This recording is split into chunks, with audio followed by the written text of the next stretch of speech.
Hey guys, next project. This kind of comes under the heading of why do something easy when you can do something really difficult and complicated. So what you're looking at is part of a dismantled 23-inch monitor, which is a HP2310ti, and which I got probably 12-13 years ago, and used it for a long time before I retired. But dear old HP, God bless them, after Windows 7, when Windows 10 came along, they decided we're not going to write the driver for this guy anymore, and so it basically ended up bricked. So when I tried it on Windows 10, it rather frustratingly, the screen comes on for like 2 seconds and then dies. And so I thought, I really don't want you know what it's like with those vintage guys. You don't want to send anything to the landfill, right? So I went on AliExpress, and I went looking for a replacement driver board for the panel. And sure enough, against all the odds, I found one. So this driver board is for exactly the panel that I've got, and includes the inverter board for the backlight. And it has a little keyboard connector and a few other bits and pieces as well. And this thing, it requires a plus 12 volt DC supply, and you're running. And if I can get it working, or maybe I say when I get it working, it has HDMI, which the existing one only has DVI and VGA. And so one is suitably motivated to get it going, because as the old eyes get older, just working on a laptop screen all day gets to be very, very strenuous. And so getting a nice big 23-inch screen will be just a ticket. So first out was this little keyboard panel, and I will say that taking this thing apart, just breaking open this bloody frame for this monitor, was easily as complicated as anything Apple have, and it took me friggin' forever. Anyway, got it all apart. Of course, the little key switches here are nothing like the ones that were in it originally from HP. So we're going to have to do a little bit of case modding here to make this work. But yeah, there we go. Now, the goal here specifically is that whereas this thing needs a 12 volt supply, if I look at the existing boards that are in the main enclosure for the monitor, there is already a power supply with the inverter section already as one big module. And so I'm going to try and use that and not bother with this guy here. And then I'm hoping that the power supply module that's in the main monitor has a 12 volt that I can just tap and pop it in here. And then hopefully everything else should be good. So here's the existing electronics for the panel, and there's the panel itself. So here is his big chunky power supply and the inverter section over here. Here is the existing driver board, and this is just a USB interface for the touch screen stuff, but I'm not interested in this, and I need the real estate, so this is going to be just thrown away. And so my goal is to just replace this board with the one I got from AliExpress and keep this guy.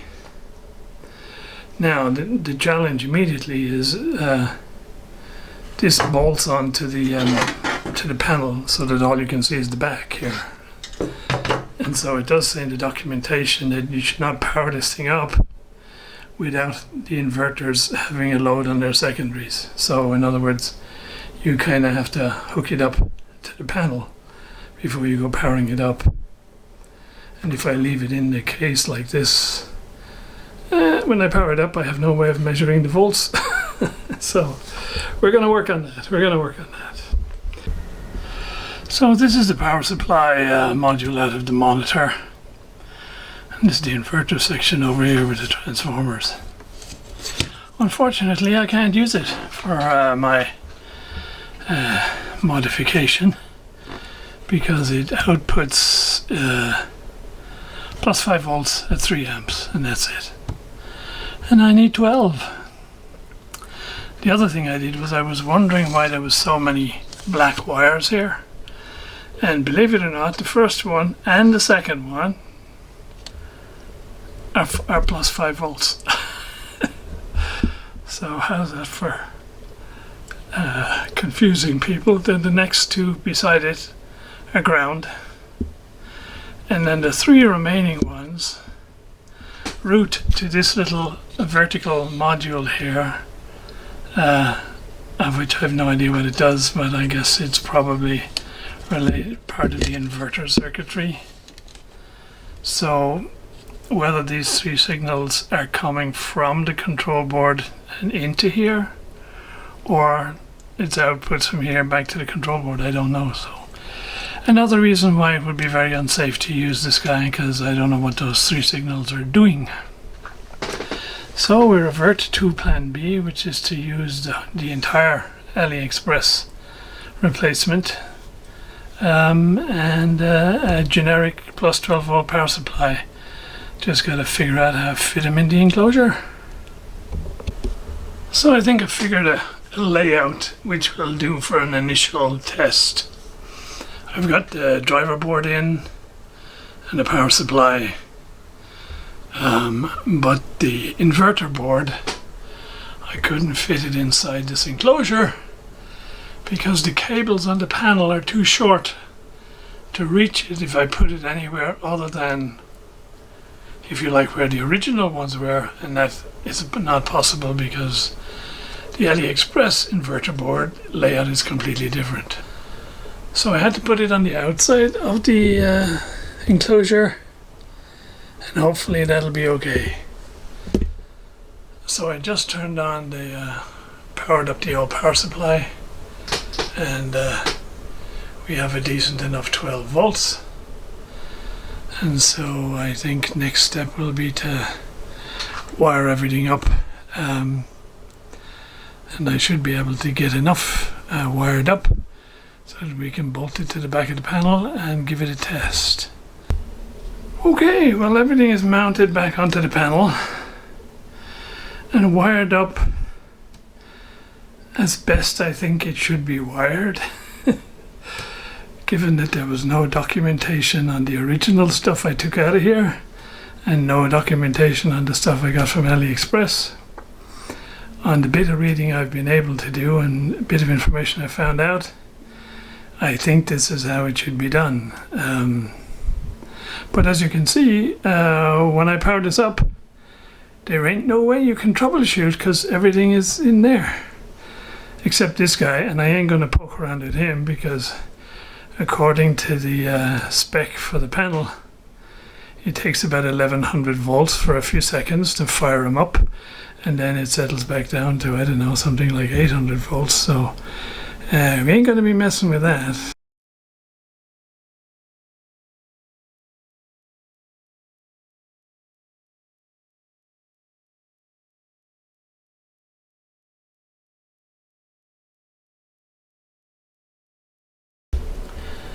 When I first powered it up, having got the power supply hooked up correctly, this is what came on the screen.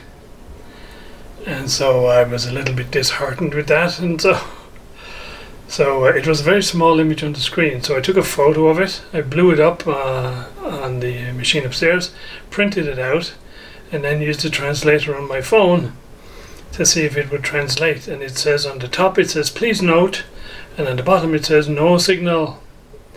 And so I thought, okay, I need to feed it with a HDMI signal, and ever since then we're good.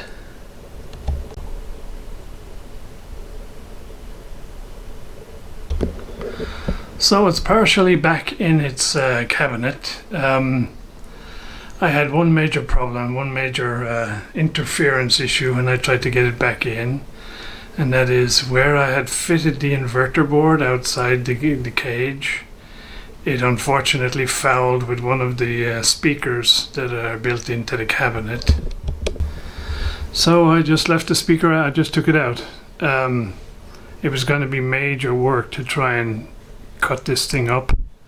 And audio is not really that important to me because when it's hooked up to my regular laptop, I'll be using the sound from that. But yeah. Now I just have to figure out the cosmetics all around this thing here, because there's 2 more frames to go in front. Okay guys, that's pretty much it. I think we'll call it a wrap there. I have, as I say, I'm not really sure what I'm going to do with the covering up of the controls here, because they used to be over here, but now they're over here. But yeah, I'm pretty pleased because it's a really lovely panel, and I really need it for my aging eyes on my laptop. So yeah. So thank you very much for watching. I hope you followed along and I hope you found it interesting. So yes, it is possible. These AliExpress kits really actually work, which is nice. So not sure what's coming up next, but anyway, bye for now. More to come.